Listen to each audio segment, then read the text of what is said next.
bat 400. Okay, that's a great outcome goal. Breaking that down, what do you have to do to be able to get to the point where you could bat 400? I think I really like what you said about taking that aspiration, which we might think is totally ridiculous. LeBron James was 6'8" when he was like 4 years old, but not crush that, but use that to learn. Is there another question out here?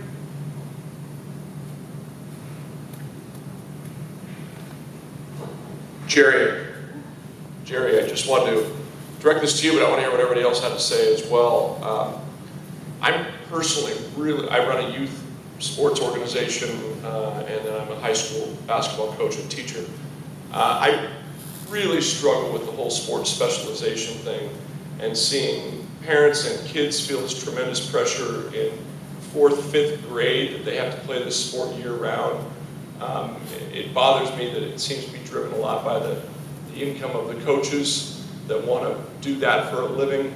I have some, voice or blogging and that sort of thing. What can we do, and what's the message we want to send? And how do we fight against that and change that culture? Because it seems to be it's deeply embedded, and it seems to be getting worse at a rapid pace across many sports even.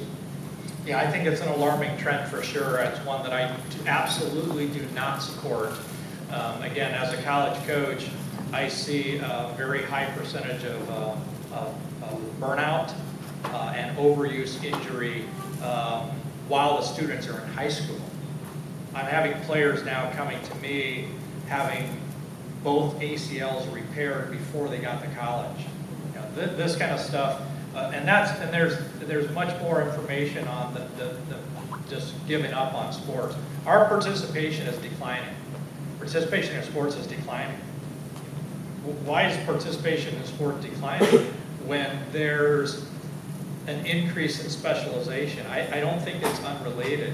I think there's definitely a correlation there. And so the minds are giving out, the bodies are giving out. I get this question a lot. Hey, my daughter wants to play soccer for you at Santa Clara University and hopefully earn a wonderful scholarship. So we're going down this path.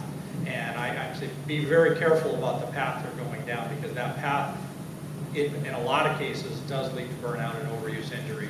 So we've got about 3 minutes left, and so why don't, if each of you have something you want everybody to remember, let's do that now.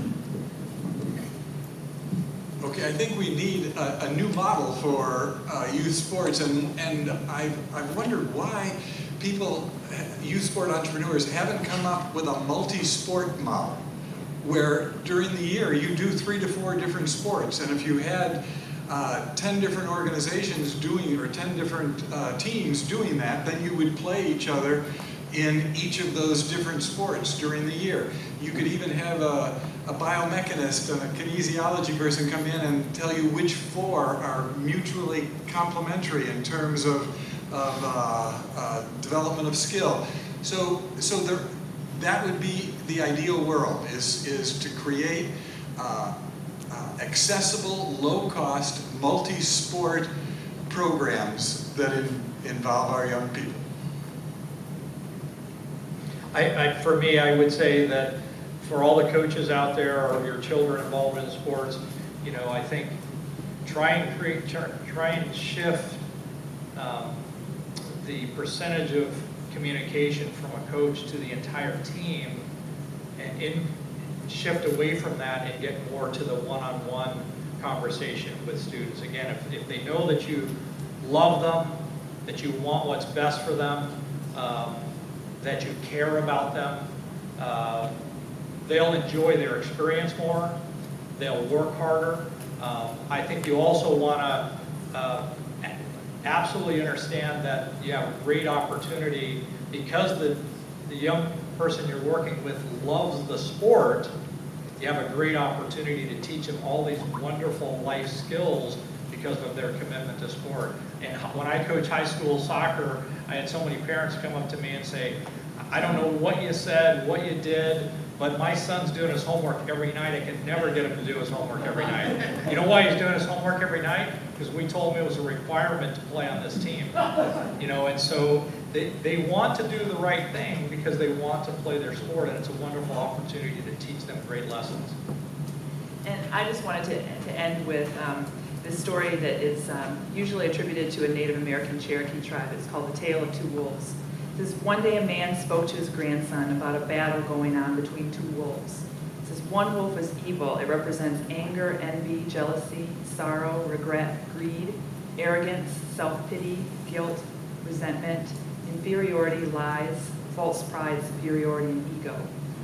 The other wolf is good. It is joy, peace, love, hope, serenity, humility, kindness, benevolence, empathy, generosity, truth, compassion, faith.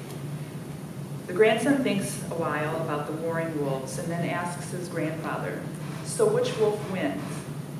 The grandfather simply replies, the wolf that wins is the one you feed. And so it's my hope that youth sports stakeholders and youth sport coaches will care enough to feed the developmental model as we think about youth sport. Thank you. I hope you all take advantage of our panelists here later in the day. I want to end by invoking a higher authority. Lori, I think you may have said this, but I really want to emphasize it. The reason that someone like Doc Rivers embraces an idea like Ubuntu, that I can't be all I can be unless we are all we can be, is because they think it actually helps them perform better. And is it not true, this is a yes or no question, is it not true that the research on carrying positive cultures shows that you actually get better performance, everything else being equal? Yet there is some research, yes. Yeah, okay. So here's the higher authority. I don't know if this is a Catholic university, I don't know if we've ever had a pope who's called a symposium on coaching as Pope Francis did in May. How many knew that Pope Francis brought a whole bunch of Catholic sports people together in Rome? And here are some of the things he said that he wanted coaches to do.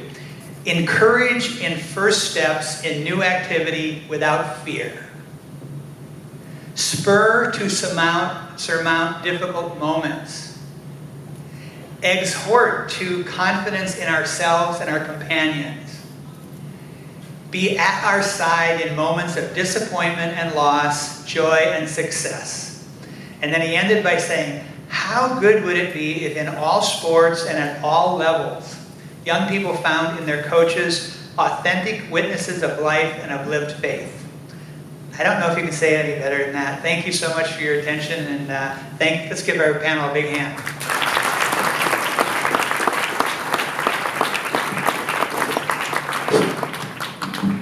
Thank you. What a wonderful panel.